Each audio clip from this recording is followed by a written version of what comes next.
Welcome. This is our last session in this beginner mini series. So this is going to combine everything that we've learned together. So we're going to work on a movement called push. This is going to feel really familiar because this is something we've done our whole lives when we push something heavy. Even my toddler has been doing this from a young age, really digging deep to get that strength to move the coffee table across the room. So we're going to put together our bow stance. We're going to combine our waist or spine movement, and we're going to use our arms to get into a push position. So we're going to try and coordinate our whole body. The first thing I want to talk about before we get moving is our hand shape. So in Tai Chi, we're trying to open up every joint. Remember, relax isn't about relaxing and being limp and compressing the joints. It's about actually opening everything up. And this even comes into play with our palms. So we want our hand to be kind of like you're cupping a ball. So you can see this kind of rounded shape. We're not going to extend so much that we're stopping energy because it's overextended, but we don't want to be limp. So our goal is if we had a small beach ball, what would that feel like? We want little gaps between our fingers, and we want to open this part of our palm right here. We call this the tiger's mouth. This is the area that we use to grab anything. So we want to keep it just a little bit open. Again, not too much, but just enough. And when we're doing any sort of push or palm strike in Tai Chi, we always want our palm to be seated with our fingertips going to the sky. And we're going to be thinking about this L-shaped portion right here. So we're not going to use the edge, and we're not going to have a flat palm. This is important because if you're going in push with flat palms, you're stretching and you're stopping energy flow. It might feel pretty good for a moment, but Tai Chi is about finding relax, which is using just enough energy to keep everything open and extended. So when we do this movement, we're going to imagine we have a giant beach ball and our palms are going to be ever so slightly turned in, not flat, not the knife edge, in between, okay? So push is a pretty simple movement. It's going to be about inhaling and drawing our palms back and sitting them up, and we're going to exhale and we're going to push. So this is going to be our first true Tai Chi movement, combining a bow stance with upper body. In this moment, I want you to just work on the upper body, and we're going to talk through a few things. So when we do our push, our palms are going to sit up about chest level. The point is that they're not too low that your palms are pushing down towards the earth. We're going to be sitting them up. And when we're sitting them up, we're not going to be so close that our shoulders are coming back and our elbows are back and our chest is open. We're going to go from here and we're going to relax so that the elbows go again to those rear corner directions. And we're not going to be super close. We're going to relax, okay? So just enough. And we're going to push from chest level to shoulder height. So it's going to be an upward movement. Upward movement. Then we're going to flatten them. What should this feel like? That first movement we did, we're shoulder height, shoulder width. Let your elbows come back, and we're going to sit up our palms in front of the chest, and we're going to push. And we're going to release. And we're going to come back until we kind of come over a ball and sit up the palms, and then we're going to push. So again, this is shoulder height. And then we release and we come back. Palms sitting forward, not down, forward and ready because we're pushing something heavy. Flatten, come back, sit up the palms, and then push. Pretty simple, right? So just back and forth, but make sure armpits are open so energy can flow, not here, here, and then push. Inhale back, exhale, push. That's all we're going to be doing. So we're going to do this in our bow stance, and we're going to do both sides so that we're keeping our body even. We usually see this just on one side more than the other in the form, but for this session, we're going to even it out, okay? Starting where? In our prepare. I'm going to mirror you again. So we're going to shift to the right, and we're going to turn on that left heel from the hip 45 degrees. Keep your knees in line as you sink down and shift that weight. Now I want you to step out with that right foot and move forward. First thing we're gonna do, if you turned on that left heel, do you have two lines? Not one, you have two lines between your feet? Okay, now shift back.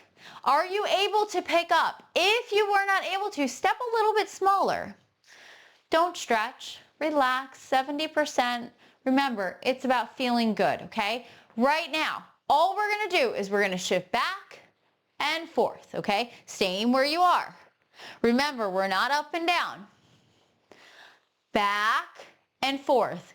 Think about pushing your butt back and then pushing forward like you're pushing something heavy. So we're gonna lean into it, okay? So what we're gonna do is we're gonna set up and we're gonna inhale and we're gonna relax.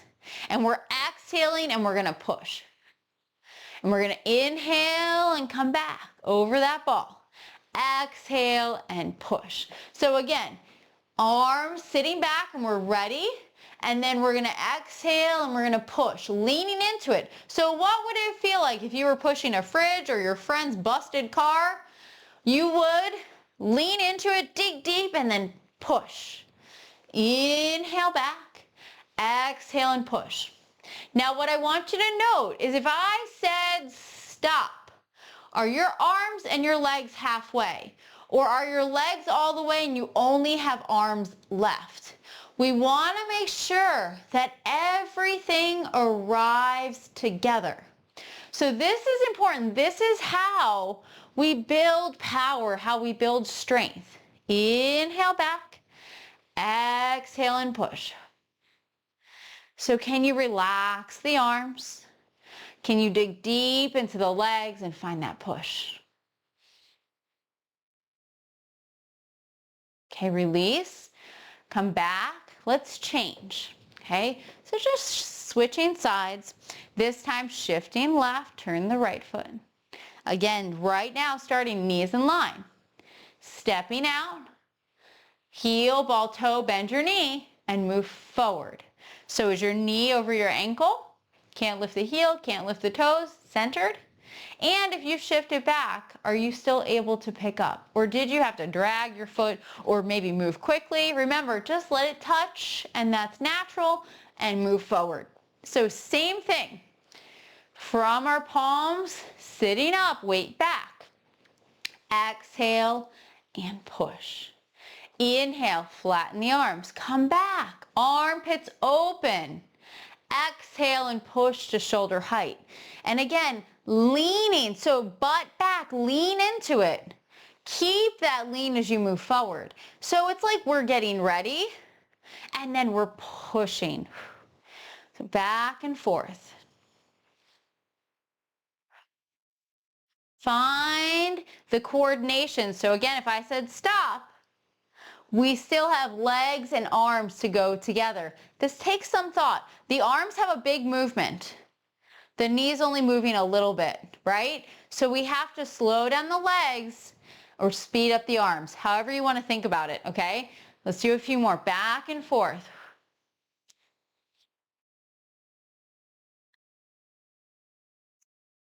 And we just use our breath with single movement practice.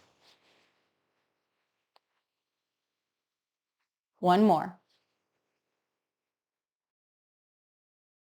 Now I know you just heard me say single movement practice. What does that mean?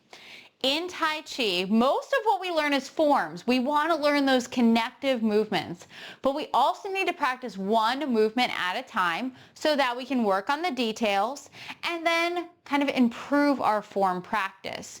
So this movement we see in a series called Grasping the Bird's Tail, where we have ward off right, we have roll back, we have press, where we're pressing someone away, and then we have push. All of these movements are linked together in all Yang Tai Chi forms. So it's a really good starting place just to get familiar with push and that coordination of our body. Now I know that that coordination is a challenge. This is how Tai Chi helps build new connections in our brain. It's also how we get this kind of moving meditation, because I guarantee you, while you're learning all of these new things in Tai Chi, you're not thinking thinking about anything else that might be going on in your life. So it's a great way to learn how to be present in the here and now. It is a lot, it can be intense. So sometimes starting with a Qigong practice where we can do single movements like wave hands like clouds without moving our footwork is really helpful. And then we can transition it into our Tai Chi practice where we'll link it together to movements like single whip. Okay? Tai Chi and Qigong overlap in many ways. Tai Chi is just the martial arts version of Qigong. Qigong can be medical to heal the body, spiritual, calming the mind, taking things to the next level, or martial like Tai Chi. So Tai Chi is just the martial arts version of Qigong. So I hope you'll join me in some Tai Chi and Qigong classes soon. Thank you so much for joining me for this beginner mini series.